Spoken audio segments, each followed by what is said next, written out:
¿Qué tal, amigos? Un gusto estar aquí de nueva cuenta en un episodio más. El día de hoy vamos a relatar un poco más a fondo la historia del famoso corrido del 4x1, ya que mucha gente quiere saber cómo fue que se dio ese evento. Así que como aquí estamos para complacer al público lo que ellos pidan, aquí les voy a relatar cómo fueron los hechos y voy a darles unos datos extra para que conozcan un poco más acerca de este personaje tan importante para el Señor del Sombrero. Ok, pues el corrido ha estado sonando mucho en la voz del Panterbélico, que a lo que se sabe, según no lo puedo confirmar, es sobrino familiar del protagonista de este corrido. Originalmente, creo que el corrido lo canta Eric Estrada a dueto con los Gatilleros de Culiacán. Ese corrido salió aproximadamente en 2011, pero para que lo puedan entender mucho mejor, aquí les voy a recomendar estos corridos donde también hablan de esa anécdota. Uno de ellos se llama El 4x1, el intercambio, y lo cantan los Juniors de Culiacán. Y hay otro que nunca salió, que solo se cantaba en fiestas privadas en vivo, que se llama El Intercambio, y lo cantaban los Mallitos de Sinaloa con Arley Pérez. Si escuchan estos tres corridos, se van a dar una mejor idea de lo que pasó ese día. El corrido dice que los pinos soplaron vientos que levantaron a un hombre, porque en la carretera 15 lo esperaban en los topes. Un grupo de inteligencia es el que traía la orden. Los músicos alucinados mencionan Los Pinos, haciendo referencia a la residencia oficial del presidente de México, ya que así se le llaman Los Pinos. Pero para este caso no tiene nada que ver. Lo hacen solamente para darle más importancia al personaje, como dando a entender que ese operativo vino por orden de la presidencia, lo cual pues nomás no. La carretera 15 que mencionan, pues es la carretera libre de Culiacán a Mazatlán. Y el corrido menciona de los topes del Salado, que es donde los militares fue donde pudieron atorar a Meño. Después, el corrido dice que al ver esa suburban atravesada en la calle, pensaron que eran contrarios y bajaron para dispararles. Alto el fuego, dijo el hombre, el carro es de militares. Pues fue una suburban en la que le cerraron el paso a Meño y que Meño pensó que eran contrarios y se bajaron para dispararles, pero que Meño se dio cuenta que eran militares y él dijo que no dispararan. A lo que yo sé, eso no es verdad, ya que los militares ni tiempo les dieron de reaccionar cuando ya los tenían sometidos. Después dice el corrido que de volada charrolearon que eran de la inteligencia, que ponga las manos en alto y subieron a la camioneta y se subieron del Salado y hasta el cuartel se los llevan. Pues ya escucharon que los militares de inmediato se identificaron como personal de inteligencia del ejército, lo detuvieron, lo subieron a la camioneta y se lo llevaron para la novena zona militar ahí en Culiacán. Después dice el corrido que otro grupo inteligente anduvo rondando ranchos. La clica supo en caliente y empezaron a buscarlo. Y allá por la maxipista los papeles se voltearon. Aquí hablan de otro grupo inteligente, ya que eran dos las camionetas, o al menos eso fue lo que se supo, que eran dos las camionetas que participaron en el operativo para capturar a Meño. Cuando la gente de la empresa supo, pues rápido empezaron a buscarlos, y en la carretera de Cuota, la maxipista, ahí se voltearon los papeles. Después dice el corrido que llegó un comando armado emboscando a militares. Los bajan y se los llevan. Antes de eso hubo un agarre, pero no los querían renunciados. La empresa tenía sus planes. Pues sí, llegó la gente de la empresa y hubo un agarre con los militares hasta que los militares se dieron porque se les acabó el parque. Y eso se lo voy a explicar más adelante cómo se dio eso. Después dice el corrido que al cuartel llegó un recado que decía 4x1. Suelten al que se llevaron o si no, no verán a ninguno. Como todo un licenciado, sacó al hombre del apuro. Habla de que se comunicaron al cuartel militar y que le ofrecieron intercambiar a los 4 militares que tenían retenidos por Meño. Pero más adelante vamos con esa historia. Después el corrido dice que el hombre volvió a su casa, pues tiene muy alto rango. Trabaja en climas calientes siempre en los días de mayo. Y con los de inteligencia, quién sabe qué habría pasado. Pues, ¿qué pasó? Que Meño volvió y que tiene buen rango con el Yoma y con los de inteligencia, quién sabe qué había pasado. Yo les voy a decir más adelante qué es lo que pasó con ellos. Por último, dice el corrido que los calores de mayo aplacaron esos vientos, que los pinos estaban temblando por todo ese movimiento. Gracias a un buen licenciado, el hombre no quedó preso. Ya saben, como siempre, los músicos exagerando todo para que los corridos peguen. Pues aquí habla de que el Yoma aplacó a los militares y que Los Pinos, o sea, el presidente de México, está temblando por todo el movimiento. Ya saben, como siempre, los músicos exagerando todo para que los corridos peguen. Pues aquí habla de que el Yoma aplacó a los militares y que Los Pinos, o sea, el presidente de México, está temblando por ese movimiento. Algo sumamente absurdo, ya que en realidad no fue tanto lo que se hizo. Solo se atoró una camioneta de militares, fue todo. Que para aquellos años era algo importante, ya que no se daba eso con frecuencia. Y me refiero a que no fue tanto porque no es nada comparado con lo que pasó en los Culiacanazos, que ahí sí fue algo muy grande. Ahora, aquí les va lo que yo pude investigar con algunas fuentes, pues el evento y el operativo del que se habla en el corrido se dio a luz del día. Creo que fue como en el año 2011. Lo realizaron elementos de un grupo de fuerzas especiales del ejército mexicano. El objetivo era capturar a Meño, uno de los hombres más allegados al Yoma, y también son compadres. Pero ¿quién es Meño? ¿O qué es lo que hace Meño? Pues como todos ya lo saben, Meño es uno de los hombres más cercanos y de mayor confianza del Yoma.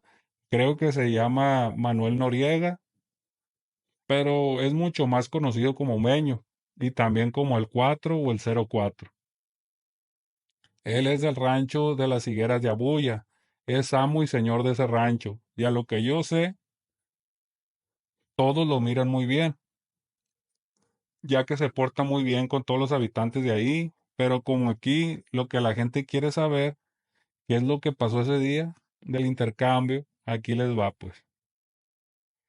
Bueno, pues al parecer eran 2 camionetas Suburban en las que iban 4 militares en cada camioneta. Llegaron al área del Salado, uno entrando por la carretera libre de Culiacán hacia el Salado y los otros se fueron por la maxipista y se metieron por Quilá. Las 2 camionetas atoraron a Meño y a otra persona que le dicen el burro. Pero eso no se menciona en el corrido. A los dos los neutralizaron de inmediato y los subieron a las unidades de los militares, ya que los tenían supuestamente asegurados. Y ahorita les explico el por qué les digo que supuestamente asegurados.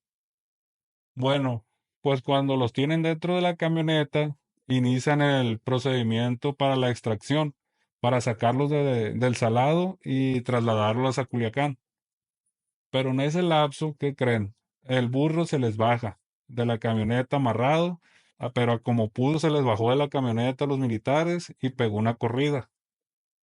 A los militares como que no les importó mucho porque el objetivo de ellos era Meño y ya lo llevaban. A él sí lo llevaban bien asegurado.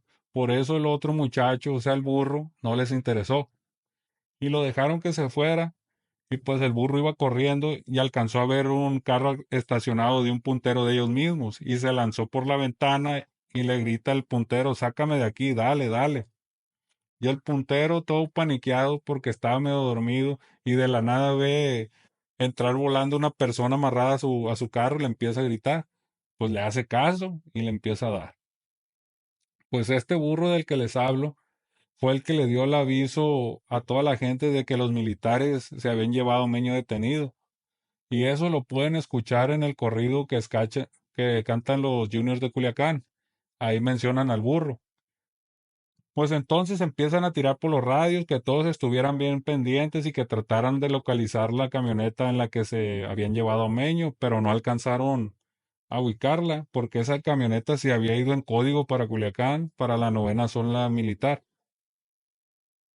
Lo que sí pudieron ubicar fue la otra camioneta, que esa camioneta, como les dije, era una Suburban. Pues esa agarró para la carretera Tequilá hacia la Maxipista, que es la carretera de Cobro, Culiacán, Mazatlán. Los punteros la iban reportando por todos los puntos que iba pasando la camioneta. Toda la plebada se arrancó tras la camioneta para atorarlos, porque no sabían si ahí llevaban a Meño. Pues cuando la Suburban de los militares llegó a la Maxipista, agarró rumbo al sur, como yendo para Mazatlán. Para esto, ya toda la gente estaba bien activada y la misión era atorar la camioneta como diera lugar. Una camioneta de la gente del Telcar, específicamente de gente de los Pantera, que era de la gente del licenciado, fueron los primeros en encontrarse con la Suburban de los militares y ahí comenzaron un tiroteo. La camioneta de los Pantera iba persiguiendo a los militares. Para esto, un hermano del licenciado de nombre Adolfo, que era muy buen amigo de Meño y que en cuanto supo de lo sucedido, que se habían llevado a Meño, él estaba en ese momento con su hermano y le dijo que él iba a ir personalmente a tratar de rescatar a Meño, porque como les digo, no sabían si lo llevaban a esa camioneta que estaban reportando los punteros. Bueno, pues como Adolfo escuchaba que todo se reportaba por los punteros hacia dónde se llevaba, si se dirigía la camioneta, fue y se parapetó en uno de los puentes y ahí estaba esperando la camioneta de los militares. Adolfo iba en una camioneta Sierra blindada a dos puertas y junto con Adolfo iba el Eco 3, uno de los escoltas de Adolfo. Y aparte llevaba otra camioneta de sus escoltas. Y ellos estaban escuchando por el radio que se aproximaba la camioneta de los militares. Ya cuando los alcanzaron a ver, Adolfo y su gente comenzaron a tirarles, pero de igual forma los militares les respondían. Y como los militares eran fuerzas especiales, bien entrenados, tenían muy buena puntería, que si Adolfo no se hubiera cubierto con la puerta de la blindada, ahí hubiera quedado renunciado, ya que le pegaron 17 tiros a la puerta del chofer y el parabrisas. Pero la gente de Adolfo, como eran más elementos, pues desparpajaron la Suburban a tiros y ya no pudo seguir su marcha más que algunos kilómetros más. Para esto ya estaban llegando refuerzos de la gente. A los militares se les había acabado el parque pero no se detenían, aun cuando la camioneta ya no podía continuar con la marcha con la misma intensidad, había reducido mucho su velocidad notablemente.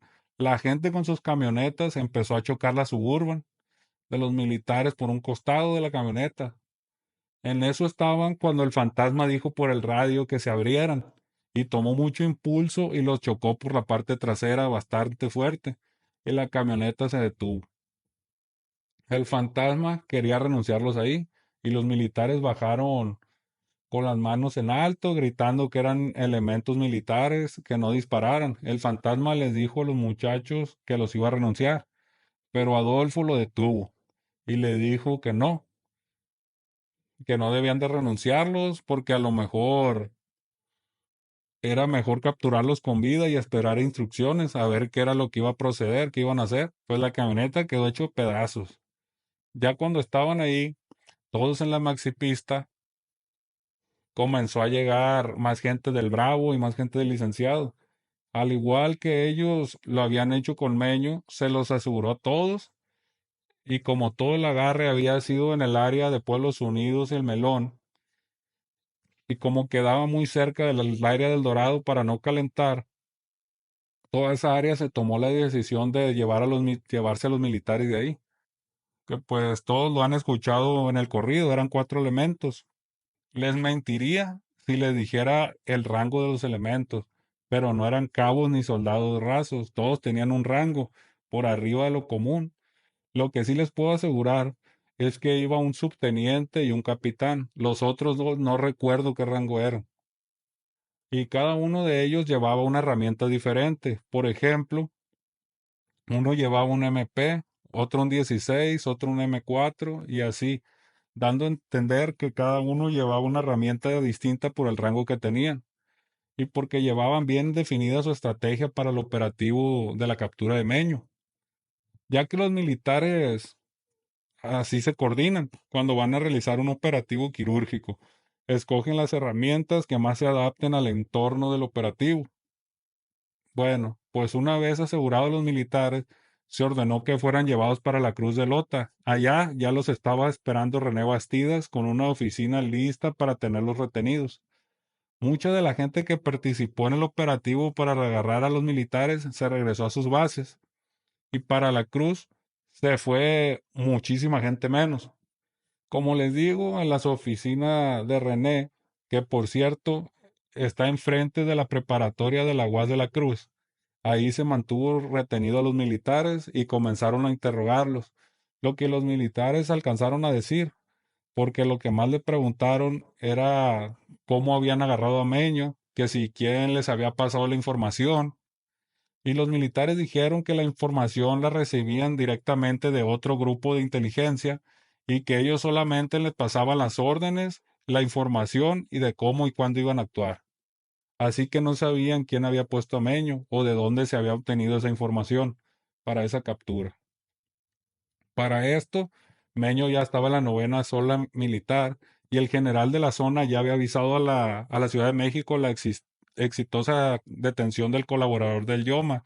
Solo estaba esperando recibir noticias de los otros elementos que habían participado en la captura. ¿Cuál sería su sorpresa cuando le reportaron de que habían tenido un enfrentamiento y había cesado la comunicación de repente? Los minutos pasaban y el fantasma no los desaprovechó. Y como no había podido darle la renuncia a los militares ahí en la carretera, pues entonces empezó a darles tratamiento especial, ya que él odiaba a los militares, porque decía que ellos con su gente siempre se pasaban de la raya y cometían muchos abusos. Así que él tomó la iniciativa y comenzó a desquitarse. Les hizo cosas de todo tipo. René le decía que mejor los dejara tranquilos, pero como el fantasma tenía más rango y más antigüedad que René en la organización, pues obviamente no le hizo caso. Para esto, se pensó en la idea de tratar de hacer un intercambio, ya que cuando los militares mostraron sus identificaciones y dijeron sus rangos, se supo que eran elementos destacados. Bueno, amigos, aquí termina la primera parte de este relato. Atentos a la próxima semana para que conozcan la segunda parte de la historia. Gracias a todos por su apoyo y esperen más contenido de su amigo Okran. Saludos.